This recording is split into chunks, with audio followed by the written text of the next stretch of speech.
레위기는 400년간 노예로 종살이하던 애굽에서 놀라운 구원을 얻은 이 이스라엘 백성들이 하나님 이렇게 말씀하시는 것과 같은 책이 레위기입니다. 사랑하는 내 백성 이스라엘아, 내가 너희를 다시 살게 했다. 너희들에게 이제 주어진 앞으로의 인생은 제2의 인생과 같은 새로운 선물로 주어진 인생이다. 그러니 이 인생 잘 살아야 된다. 어떻게 살아야 되냐면 이렇게 살아야 된다.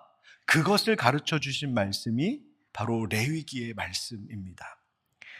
많은 성도님들이 성경을 읽다가 어려워하는 난관과 같이 만나는 책이 바로 레위기일 겁니다. 창세기 재미있게 읽고 출애굽기 흥미진진하게 읽었다가 레위기 딱 펼쳤는데 온갖 무슨 제사 이야기 나오고 흠없는 숫송아지 잡으라고 그러고 피 뿌리고 뭐 이런 얘기 막 나오면 이거는 레위기가 아니라 책 읽는 성경 읽는 나의 위기가 막 돼가지고 어떻게 해야 될지 몰라 덮어버렸다가 그 다음 해에 1월 1일에 다시 창세기를 펼치는 이런 일들이 반복되고 있지는 않는지요. 여러분 맞습니다. 레위기가 사실 좀 어렵고 낯설게 느껴질 수 있습니다. 뭐 제사규례, 정결규례, 제사장들 규례 이런 일들이 계속 나오다 보니까 읽다 보면 이게 나의 지금 신앙생활과 무슨 상관이 있을까? 내 현실과 무슨 상관이 있나? 또 무슨 말인지 잘 모르겠어서 잘 와닿지도 않고 또 한편으로는 어차피 예수님께서 이제 이 땅에 오셔서 신약 시대에는 그런 모든 규례, 모든 제사, 정결, 율법 이런 거 다 필요 없다고 했으니 꼭 이거 읽어야 되는 책인가 싶은 마음을 가지실지도 모르겠습니다. 그런데 여러분, 제가 결론이자 요점만 좀 말씀을 드리자면 레위기는 성경 전체를 이해하는 데 있어서 매우 중요한 핵심적인 말씀이 됩니다. 성경을 이해하는 것, 즉 예수 그리스도를 통하여 하나님께서 우리를 구원하시고자 하시는 그 구속 사역이 무엇인지를 이해하는 데에 매우 중요한 메시지이자 그것을 이해하기 위한 바탕이 되는 책이 바로 레위기라고 하는 책입니다. 그래서 레위기, 왜 레위기를 우리가 읽고 왜 레위기를 우리가 함께 말씀을 나눠야 될까? 먼저는 구약 성경과 혹은 이 모세오경, 즉 창세기, 출애굽기, 레위기, 민수기, 신명기 가운데 중심에 자리하고 있는 책이 레위기이기 때문에 그렇습니다. 뭐 위치적으로도 앞에 창세기, 출애굽기 둘, 뒤에 민수기, 신명기 둘, 중간에 딱 있기도 하지만 의미가 그렇습니다. 창세기, 출애굽기는 하나님의 창조와 구원하심, 그래서 아브라함을 택하시고 그 민족을 애굽에서 그 수를 키우셔서 하나님께서 이스라엘이라고 하는 민족과 국가를 통하여 구원의 역사를 시작하고자 하시는 이야기가 창세기와 출애굽기죠.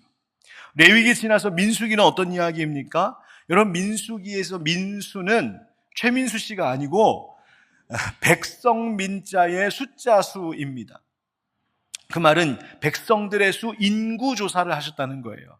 그래서 하나님이 광야 40년의 이 여정 동안 이 어렵고 힘든 광야를 지나오면서도 이스라엘 백성들의 수가 처음과 끝이 다르지 않게 하나님께서 그 수를 지키신, 즉 보호하시고 돌보시고 마침내 그 약속을 이루시는 하나님이심을 드러내는 것이 민수기입니다. 신명기는 뭘까요? 신명기에서의 신은 신라면의 신자가 아니고, 요즘 제가 갑자기 너무 막 그러고 있죠?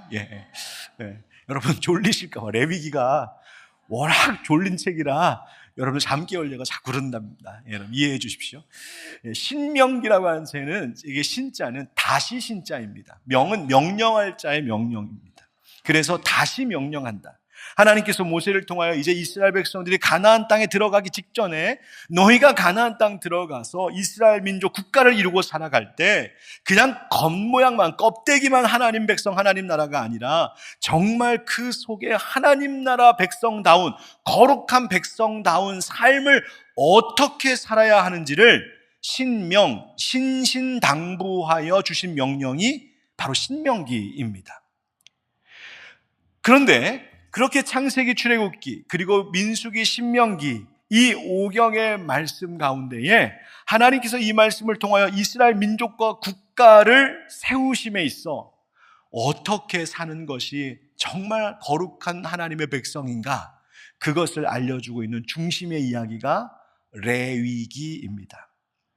또한 레위기는 예수 그리스도의 복음을 이해하는 데 있어서 중요한 책입니다. 여러분, 신약이 말하는 것이 뭡니까? 예수 그리스도의 십자가와 속죄의 은혜이죠. 여러분, 그래서 나오는 이야기들이 있습니다. 말들이 있습니다. 예수님의 십자가뿐만이 아니라 예수님의 피, 예수님의 보혈, 또 속죄하심, 화목하게 하심, 예수님의 대제사장 되심과 같은 그런 여러 복음의 개념들이 바로 다 레위기에 뿌리를 두고 있습니다. 그래서 레위기에 나오는 말들, 레위기에 나오는 이 하나님이 정하신 법들에 대한 이해가 없이는 신약에서 말하고 있는 복음이 도대체 무엇인가를 충분히 이해하기에 어려움이 있을 수 있습니다. 그러니 레위기는 오래된 율법책이 아니라 바로 복음을 더 깊이 온전히 이해하게 하는 매우 중요한 구약과 신약의 중심과 같은 책이 레위기입니다. 따라서 이 레위기는 이 시대에 더욱 필요한 책입니다. 우리는 과거 어느 시대보다도 자유롭고 풍요로운 시대를 살고 있지만 동시에 혼란과 무질서와 오염이 많은, 죄의 오염이 많은 시대 가운데 있습니다. 뭐가 옳은지 그른지 분별하기 쉽지 않고 거룩함이 무엇인지, 거룩함이 왜 필요한지 이런 것조차 별로 관심 갖지 않는 시대입니다. 교회에서도 예배가 점점 형식화되어 가기도 하고 아니면 그저 사람들의 일종의 쇼나 행사처럼 여겨지는 일들도 벌어집니다. 신앙은 주일에만 갇혀있고 삶과 믿음이 분리되어 있는 모습이 오늘날 현대 그리스도인들의 고질적인 문제라고 많이들 이야기합니다. 하나님 믿는다고 말은 하는데 경외하는 마음, 하나님 두려워하는 마음은 점점 없어지고 교회는 다니고 있는데 그 거룩함에 대한 열망은 점점 희미해지고 있는 우리가 대화하는 주제에 있어서 그렇습니다. 인생 성공에 대해서 많이 이야기하고 행복한 인생 이야기도 많이 합니다. 건강에 대하여 이야기하고 또 심리, 상담, 치유 이런 이야기 많이 합니다. 재테크, 투자, 경제적인 이익을 위한 이야기도 많이 합니다. 그런데 정작 우리 그리스도인들조차도 거룩함이라고 하는 주제로 이야기하는 것 얼마 되지 않는 것 같습니다. 교회 안에서도 행복한 그리스도인이 되자, 승리하는 그리스도인이 되자, 복받는 그리스도인이 되자라고 하는 말은 많이 들리는 것 같은데 거룩한 그리스도인이 되어야 합니다. 구별된 그리스도인 되어야 됩니다. 성결한 그리스도인 되어야 됩니다라고 하는 이런 말들은 혹시 우리조차도 낯설고 듣기 불편해하고 있는 주제는 아닌가 생각해 봅니다. 여러분, 예수 그리스도의 복음으로 구원 얻은 자들은 하나님께서 베풀어 주신 이 은혜로 말미암아 하나님의 자녀 되었으니 어디에서나 하나님께서 원하시는 그 거룩한 삶을 살아가는 일에 우리의 마음을 쏟고 관심을 가져야 함이 마땅한 일입니다. 그래서 레위기는 우리에게 묻는 것이죠.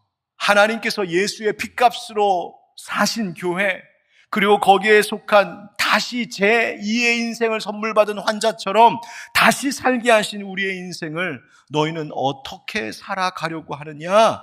이렇게 살아야 한다라고 우리를 초대하고 그 거룩하신 하나님을 닮아가도록 하는 책이 레위기입니다. 구약의 많은 제사의 제도와 규례는 지나간 것이지만 그러나 하나님께 나아가도록 우리에게 허락하신 이 레위기에 나오는 제사의 정신, 예배의 정신은 우리에게 여전히 유효하고 중요해서 거룩한 예배, 거룩한 일상이 하나 되는 삶을 위해 꼭 알아야 되는 것이 레위기의 말씀입니다. 사랑하는 성도 여러분, 여름철 더위에 우리의 체력이 무기력해질 수 있는 이때에 우리의 신앙, 우리의 영성마저도 무기력해지지 않기를 간절히 바라는데, 그래서 이번 여름 동안 우리 조금은 어려울지 모르겠지만 이 레위기의 말씀을 통하여서 거룩함의 소중함을 잃어가고 있는 이 시대 속에 우리만큼은, 우리 하늘빛 광성교회 성도들만큼은 거룩한 열정을 다시 회복하는 그 귀한 은혜가 있기를 예수님의 이름으로 축원드립니다. 여러분, 레위기는요 출애굽기의 마지막 장면과 연결이 됩니다. 여러분, 출애굽기 어떤 이야기였습니까? 애굽에서 오랫동안 종살이하며 고통 중에 있던 이스라엘 백성들을 하나님이 돌아보시죠. 그래서 모세를 불러 세우십니다. 그를 통하여 출애굽을 이끄시지요. 6월절 어린 양의 피로 그들을 애굽에서 건져내십니다. 약속하신 가나안 땅을 향해 나아가게 하시는데 어떤 일이 있었습니까? 홍해도 갈라 건너게 하시고 불기둥 구름기둥으로 인도하시고 만나와 메추라기를 먹이시고 바위에서 물을 내어서 마시게도 하시고, 하나님이 정말 어린아이 업고 가듯이 이스라엘 백성들을 광야 가운데 인도해 가십니다. 이제 이스라엘 백성들이 이 광야 생활을 하는데, 여러분 성경에 보면 첫 해, 몇 번째 달, 첫째 달, 셋째 달 이런 말이 출애굽기에 나와요. 이게 뭐냐면 이스라엘 백성들은 출애굽한 그 때를 그들의 원년으로 생각합니다. 그래서 그들이 날짜를 셀 때 성경에 보면 출애굽 제1년 첫째 달, 곧 니산월에 이렇게 되는 겁니다. 이게 1월이라는 얘기예요. 처음 출애굽한 달이 1월. 그리고 나서 이제 셋째 달이 되었을 때, 즉 출애굽한 지 3개월 되었을 때 그들이 도착한 곳이 어디였냐면 시내산이었습니다. 시내산에서 어떤 일이 있었나요? 모세를 통하여 십계명을 받고 성막 만드는 법을 상세하게 하나님께로부터 받고, 부살렐과 오홀리압과 같은 공교한 자들, 지혜 있게 하신 성령의 기름 부으신 자들을 통하여서 하나님의 그 거룩한 성막을 만들게 하셨습니다. 이제 그 성막에서 어떻게 제사를 드려야 되는지, 그리고 그 성막에서 제사를 드린 이스라엘 백성들은 이제 그들의 진영으로, 그들의 삶으로, 일상으로 돌아갔을 때 어떻게 살아가는 것이 하나님의 거룩한 백성인지를 이야기해 주는 것이 바로 이 레위기의 말씀입니다. 이스라엘 백성들이 이 시내산에서 얼마 동안 머물렀냐면, 계산해 보면 거진 11개월 시내산에 있었습니다. 그러니까 거의 1년 가까이 이스라엘 백성이 시내산에 있었는데, 뭐 한 거냐면, 하나님이 너희가 가나안 땅 들어가거든, 너희가 이스라엘이라는 국가를 이제 세워서 살게 되거든, 너희가 어떻게 살아야 되느냐? 거룩한 백성이 되어야 된다. 거룩한 삶을 살아야 된다. 그 거룩함이라고 하는 주제를 가지고 가르치신, 바로 시내산은 거룩함의 학교와 같은 곳이 바로 그 자리였습니다. 그렇다면 그 말씀을 통해 하나님 우리에게 무엇을 들려주고 계실까? 한번 따라 합시다. 하나님은 부르십니다. 부르시는 하나님.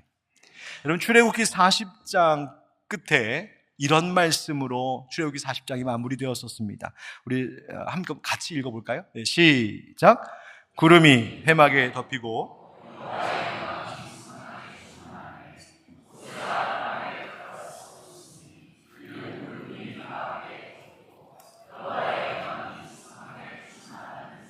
아멘. 하나님이 명하신 대로 이스라엘 백성들이 모세의 지도에 따라서 성막을 잘 만들었습니다. 얼마나 하나님 원하시는 모습대로 딱 만들었는지 하나님의 영광이, 임재가 그 성막 가운데 충만했답니다. 그런데 문제가 하나 생겼습니다. 뭐냐면 모세가 회막에 들어갈 수 없었으니, 거룩하신 하나님이 거기에 임재하고 계신데, 하나님 지금 거기 계신데 모세도 이스라엘 백성도 거기에 지금 들어갈 수 없더라는 겁니다. 왜 이게 문제일까요? 배고프고 목마른 사람에게는 먹을 것과 물이 필요합니다. 먹을 것과 물이 지금 저기에 있는데 거기에 가지 못하면 그게 문제이죠. 어떤 사람이 큰 병에 걸렸습니다. 저 약을 먹어야 삽니다. 저 약이 지금 여기에 있습니다. 근데 그 약이 있는 곳에 갈 수 없이 막혀 있다면 문제이죠. 내 인생이 너무나 어려워서 지금 어떻게 살아가야 될까 인생길을 찾고 있는데, 저기에 보니까 길이 있는 것 같은데 그 길에 나아가는 문이 막혀 있다면 문제이죠. 지금 거룩하신 하나님의 임재가 있는 그 성막에 나아갈 수 없는 죄인된 인간들의 모습이 딱 그와 같다는 것입니다. 하나님 앞에 나아가야 내게 필요한 것들을 하나님께로부터 받을 수 있는데, 하나님 앞에 나아가야 그분의 선하심과 그분의 사랑과 그분 안에 있는 기쁨과 평안과 그분 안에 있는 생명과 그분에게 있는 좋은 모든 것들이 내게 공급될 터인데, 그래야 내 삶이 만족되는 것인데, 그래야 나의 갈증이 해결될 터인데, 그 하나님 앞에 나아갈 수 없도록 지금 막혀 있는 겁니다. 뭐 때문에? 죄의 문제 때문에. 거룩하신 하나님 앞에 나아갈 수가 없는 거예요. 죄인이라서. 바로 그때에 레위기가 시작이 됩니다. 어떻게? 1절 같이 읽겠습니다. 시작. 여호와께서 회막에서 모세를 부르시고 그에게 말씀하여 이르시되 아멘. 여호와께서 회막에서 모세를 부르시고, 모세를 하나님이 먼저 부르셨습니까? 모세가 하나님을 먼저 불렀습니까? 하나님이 모세를 먼저 부르셨습니다. 여러분, 죄인인 백성이 어떻게 하나님 앞에 나아갈 수 있을까요? 우리가 하나님 앞에 나아갈 만한 힘이 있어서가 아니라 하나님 불러주셔서 나올 수 있는 겁니다. 여러분, 이 책의 이름을 우리는 레위기라고 지금 부르지요. 왜 그러냐면 이스라엘의 제사를 주재하는, 집리하는 레위 지파 사람들, 제사장 지파, 레위 지파 이름을 따서 레위기라고 부르지만, 사실 히브리 성경, 원래 원문 성경을 보면 이 레위기의 책 제목은 레위기가 아닙니다. 그 책 제목이 뭐냐면 히브리어로 이렇게 되어 있어요. 와이크라 혹은 와이크라 이렇게 부를 수도 있는데 와이크라 되어 있습니다. 와라고 하는 말은 그리고 엔드, 그리고 그 다음 뭐라 했습니까? 그가 부르셨습니다. 누가? 하나님이 누구를? 모세를. 하나님이 모세를 부르셨습니다. 하나님이 사람을 부르셨습니다. 하나님이 죄인을 부르셨습니다. 하나님이 우리를 부르셨습니다. 그 이야기로 처음 시작되는 성경이 바로 레위기입니다. 그래서 레위기에 있는 히브리 문장을 딱 보면 와이크라 이 말이 가장 먼저 나옵니다. 하나님 불러주셨다. 여러분, 하나님이 불러주심을 우리는 은혜라고 말합니다. 모세가 하나님 앞에 먼저 나아간 것 아닙니다. 하나님이 모세를 은혜로 불러주셨어요. 사람이 하나님 앞에 나아갈 수 있는 그 길을 개척한 것이 아닙니다. 하나님께서 친히 먼저 길을 열어주신 거예요. 여러분, 하나님께서 이스라엘 백성들을 애굽에서 건지신 이유가 무엇일까요? 자유하라고? 너희들 자유해서 너희들 마음껏 살라고? 아니었습니다. 자유를 주시는 것 자체가 목적이 아니라 그들을 불러서 하나님 앞에 부름받아 살아가는 자들 되라고. 우리는 그것을 예배라고 이야기합니다. 하나님 앞에서 예배하는 백성들로 살라고 하나님 불러주셨어요. 은혜로 말입니다. 여러분, 여기서 우리가 기억해야 할 것이 있습니다. 우리도 예수 그리스도 십자가의 은혜로 부름받아 은혜로 구원받은 자들인 줄 믿습니다. 그러니 여러분, 잊지 마십시오. 와이크라. 비록 나는 죄인이라서 나 스스로는 하나님 앞에 나아갈 수 없는, 소망 없는 인생이지만 와이크라, 그분이 불러주셔서, 그분이 오늘도 날 불러주셔서 내가 지금 여기에 있고 소망이 있고 내 가정과 내 삶 속에 하나님의 은혜가 임할 수 있다는 이 사실을 잊지 말고 하나님의 부르심의 목적대로 살아갈 수 있는 저와 여러분 되시기를 주의 이름으로 축원드립니다. 하나님, 그렇다면 우리 왜 부르시는 걸까요? 이유가 있습니다. 한번 따라합시다. 하나님은 만나주십니다. 여러분, 하나님을 만난다는 것이 얼마나 중요할까요? 1절 말씀에 이렇게 되어 있습니다. 여호와께서 어디에서 모세를 부르셨다고요? 회막에서. 회막이라고 하는 말을 히브리어로 보면 이렇게 되어 있습니다. 오헬 모에드 이렇게 되어 있습니다.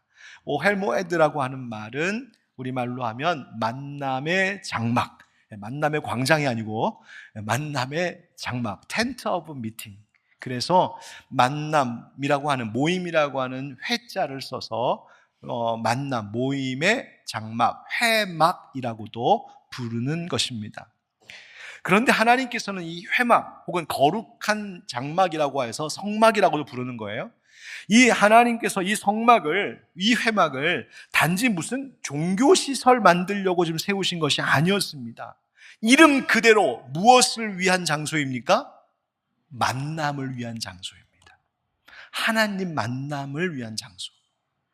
여러분, 하나님께서는요, 멀리 계셔서 팔짱 끼고 이 땅을 내려다보시면서 니들 잘하고 있나 한번 보자, 그런 하나님 아니십니다. 하나님은 늘 우리를 만나고 싶어 하시는 하나님이십니다. 얼마나 만나고 싶으신지 하늘 영광 다 버리고 이 땅의 종의 형체로 찾아와 주신 분이 우리 하나님이십니다. 하나님 우리를 만나기를 원하셨어요. 왜? 사랑하시니까. 여러분, 에덴 동산에서 보면 아담과 하와가 하나님과 동행하며 동산을 거닐었던 기록이 있습니다. 얼마나 아름다웠을까요? 그런데 아담과 하와가 하나님 앞에 불순종하고 범죄를 저질렀을 때 그 에덴 동산에서 쫓겨나지요. 그러나 하나님은 그 아담과 하와, 하나님 지으신 그 사랑하는 이들과 그 동산을 함께 거닐었던, 동행하였던 그 시간을 너무나 그리워하셨던 것 같습니다. 그래서 그 동행을, 함께하는 동행을 회복시키길 원하시는 거예요. 너무 사랑하니까. 그래서 시작하신 것이 하나님의 구속사역인 것입니다. 그 일의 시작이 무엇이었냐면 바로 이스라엘 백성들을 부르신 것과 함께 그들 가운데에 성막을 두셨어요. 그래서 얘들아, 너희들이 죄인이어서 나를 만날 수 없고 너희들이 죄인이어서 나와 동행할 수 없지만 너희들 성막으로 와라. 성막에 와서 제사를 드려라. 즉 성막에 와서 예배를 드려라. 성막에 와서 희생의 제물을 드려라. 그러면 내가 너희들의 죄를 다 씻어 덮고 다시 너희와 동산을 거닐듯 만나서 교제하고 동행하는 그 기쁨과 은혜를 우리가 누릴 수 있는 거다. 하나님 그래서 성막을 거기 두신 거예요. 그렇다면 이스라엘 백성들에게 하나님이 장막 텐트 치셔서 만나 주셨는데 우리에게는 무엇을 주셨을까요? 요한복음 1장 14절에 이렇게 되어 있습니다. 말씀이 육신이 되어 우리 가운데 뭐 하심에? 거하심에. 이 거하시다라고 하는 말의 본뜻이 뭐냐면 장막을 치다라는 뜻이에요. 장막을, 텐트 치다. 그러니까 이스라엘 백성들에게는 당시에 광야에서 이스라엘 백성들의 그 진영 가운데 한 중심에 장막, 회막, 성막을 세워서 하나님이 만나 주셨다면 오늘 우리에게는 참 성막, 참 성전 되신 예수 그리스도를 우리에게 보내주심으로 그 예수님을 통하여 하나님을 만날 수 있게 하셨다는 것입니다. 여러분, 하나님 만나는 것이 왜 중요할까요? 하나님 만나야 인생이 변하기 때문입니다. 하나님 만난다는 것이 무엇일까요? 그저 막연한 우리의 생각과 관념 속에 혹은 마치 하나님을 인간이 두려워서 만들어낸 허상과 같은 것으로 이해하시면 안 됩니다. 하나님은 실제하고 계시고 하나님은 살아계셔서 지금도 예배 가운데 함께하고 계시고 하나님은 실제하셔서 우리의 삶을 친히 이끄시는 분이 하나님이심을 고백하는 것, 그것이 하나님 만난 것입니다. 하나님 만나면 내 죄가 보이기 시작합니다. 하나님 만나면 그래서 은혜를 구할 수밖에 없습니다. 하나님 만나면 아까 우리 찬양대가 부른 것처럼 모든 것이 은혜라고 고백할 수밖에 없습니다. 하나님 만나면 삶의 중심이 바뀝니다. 이스라엘 백성들의 중심이 성막이었던 것처럼 하나님 만나면 하나님이 중심이 됩니다. 하나님 만나면 하나님께 예배드리는 예배가 삶의 우선순위가 됩니다. 하나님 만나면 하나님 나라가 내 삶의 목적과 방향이 됩니다. 그렇게 바뀌었을 때 그가 하나님 만났다고 말할 수 있는 겁니다. 여러분, 우리의 가정이 하나님 만나는 회막되기를 축복합니다. 여러분, 일하시는 직장, 일터도 하나님 만나는 성막되기를 축복합니다. 여러분들이 살아가시는 하루하루의 일상이 하나님과 동행하는 동산 되기를 축복합니다. 마무리하겠습니다. 여러분, 레위기는 1장부터 5장 또 6장 7장까지 제사 이야기가 쭉 나오는 것 같습니다. 그러나 어렵고 복잡하고 낯선 규례들인 것 같은 이 제사, 그러나 레위기를 통하여서 하나님께서 우리에게 들려주시는 메시지는 어쩌면 참 단순할지 모릅니다. 이렇게 말씀하시는 거예요. 다 내게로 오라. 2절 말씀에 그래서 누구든지 나에게 제사 드리려거든. 누구든지 오라는 것입니다. 우리 나와 만나자, 나와 동행하자. 내가 길을 열어놓았으니 나와 함께 동행하는 삶을 살자고 오늘 우리를 초대하시는 것입니다. 여러분, 이번 한 주간 하나님의 부르심에 응답하여 하나님 만나고 하나님과 동행하시는 삶을 사시고 이번 여름 레위기 말씀을 통하여서 정말 하나님의 부르심에 응답하며 하나님과 함께 동산을 거닐듯 살아가는 우리의 거룩한 일상이 되는 은혜가 있기를 예수님의 이름으로 축원드립니다.